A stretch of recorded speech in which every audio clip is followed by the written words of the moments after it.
Hello there. Folks, I got a very interesting letter today, and I'd like to share it with you. It begins, Dear Santa, I know that you're all about Christmas, but I just had to share this Thanksgiving story with you.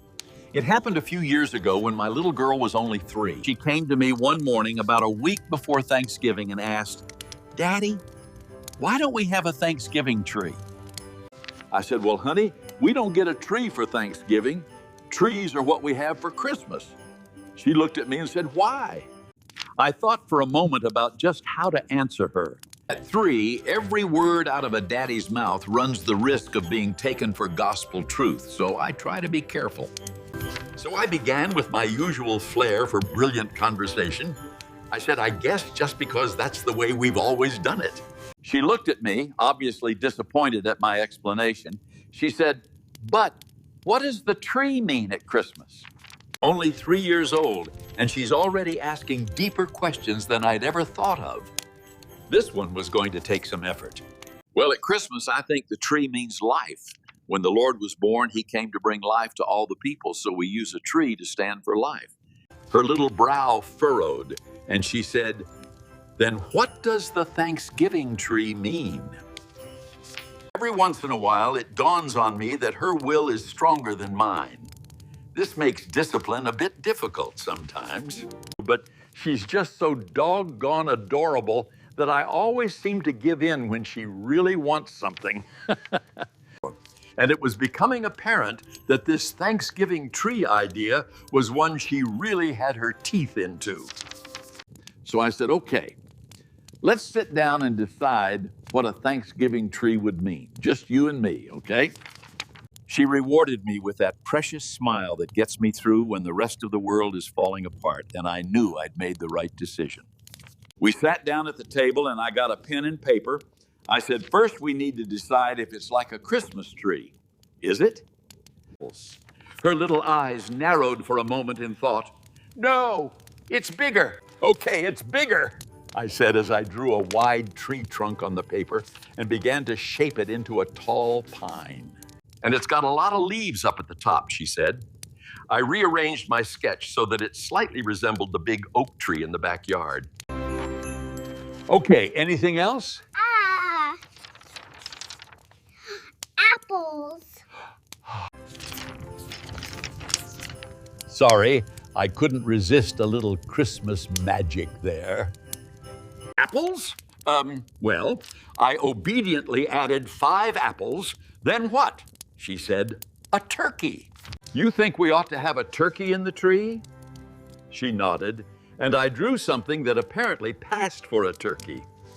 And there's a turkey. What else? Thanks.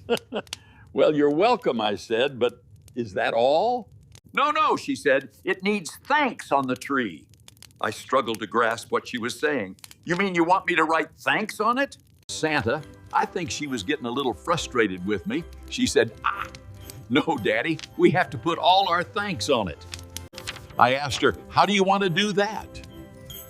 When in doubt, fake it. We got to put our thanks on it. Now, she was really getting frustrated.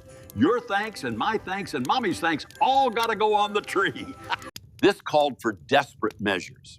I said, okay, I see. Well, let's start with you. Tell me about your thanks. She said, okay, and smiled again, and I breathed a sigh of relief. You and Mommy and my baby doll and my puppy and my... Okay, wait a minute. You want me to draw it or just write it? Draw, she said, pointing at the paper. So I drew. Before I was done, I had drawn almost every toy she owned, and the tree looked like a bunch of kindergarten sketches. And then she said it was my turn to put my own thanks on the tree, and suddenly it was hard to see. I looked at this marvelous child that God had sent into my life, and I thought for a long minute. 3 years ago, when she came my way, I thought I was a happy man. My other kids are grown, and I love them very much. But there seemed to be something about this baby girl that opened up a part of me that had been closed off for as long as I could recall. I loved her dearly from the moment she was born, and she has brightened every day of my life since. But that isn't always easy.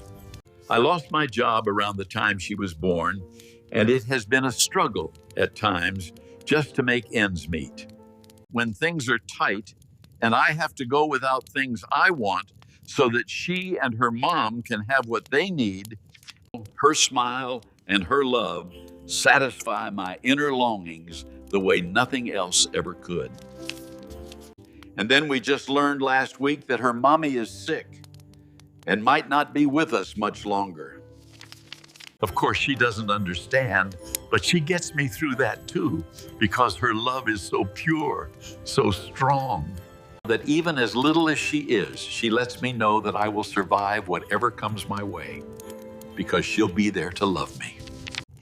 All this went through my mind in a moment, and then those beautiful, expectant brown eyes were watching to see what I would draw on the Thanksgiving tree. My hand trembled as I put the pen on the paper, and her eyes widened as she realized that I was drawing a little picture of her. "Daddy," she cried out joyfully, "I'm your thanks." And I went temporarily blind with tears of happiness, and I took this precious child in my arms and held her close. "Yes, baby girl," I whispered as I held her tight. "You're my thanks."